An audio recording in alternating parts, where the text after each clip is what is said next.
chair. Il a habité parmi nous. Le Verbe. Et le Verbe s'est fait chair. Il a fait son casque côté la note. La parole a mis un mot.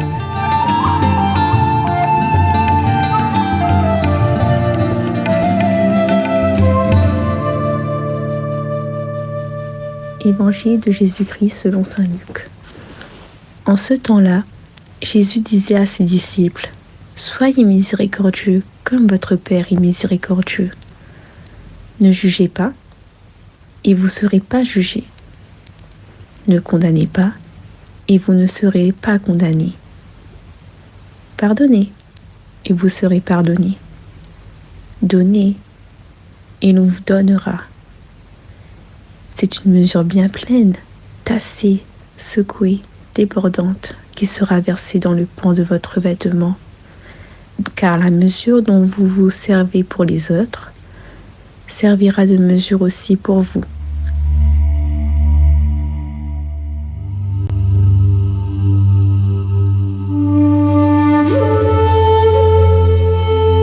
Des petits mots pour avance plus devant. Un causement pour ouvre le cœur.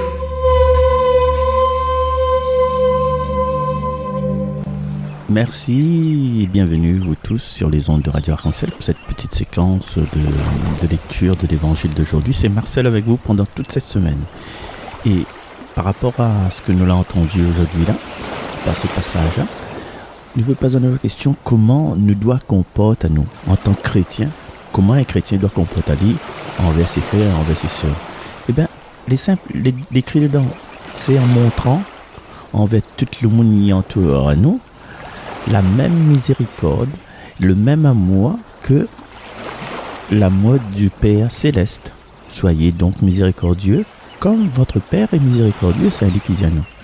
Et Jésus dit comme ça: il n'est pas venu pour juger le monde, mais pour sauver le monde. Je te rappelle si dans notre paroisse, l'imposition des cendres, la chante « Changez vos cœurs ». Je ne viens pas pour condamner le monde, je viens pour que le monde soit sauvé. Et voilà, Jésus n'a même pas jugé ses bonnes bourreaux. Au contraire, Jésus la pense du bien en donnant une excuse, hein, et en priant pour eux. Père, pardonne-leur car ils ne savent pas ce qu'ils font. Et en tant que disciple, en tant que chrétien, en tant que frère de Jésus, nous devons être comme lui, nous devons être comme lui, savoir dresser la table, et nous devons être invités à être comme notre modèle, et c'est lui notre modèle. Et Jésus, dans un autre évangile de Saint Matthieu, il dit comme ça: ne jugez point et vous ne serez pas jugés. Pourquoi on regarde la paille dans l'œil de notre frère alors qu'on ne remarque même pas la poutre qu'il est dans les vôtres?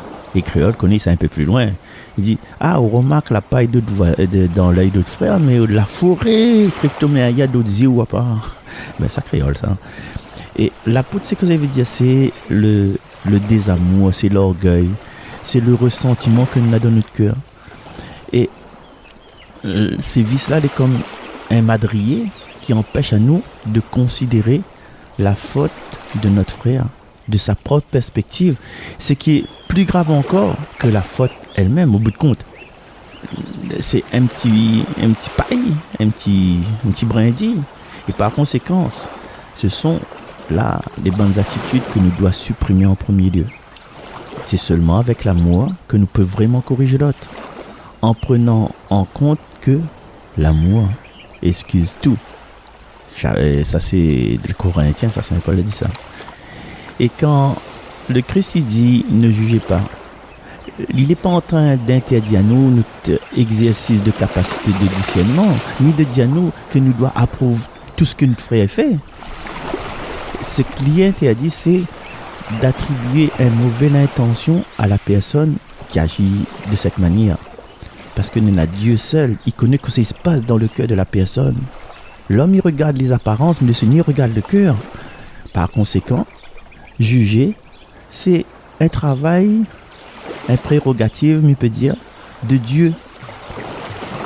Et des fois, c'est un prérogative que nous volons aller, nous usurpons, nous cambriolons aller quand nous jugeons notre prochain. L'importance dans le message de Jésus-Christ, c'est l'amour. Aimez-vous les uns les autres comme je vous ai aimé. Et cet amour-là,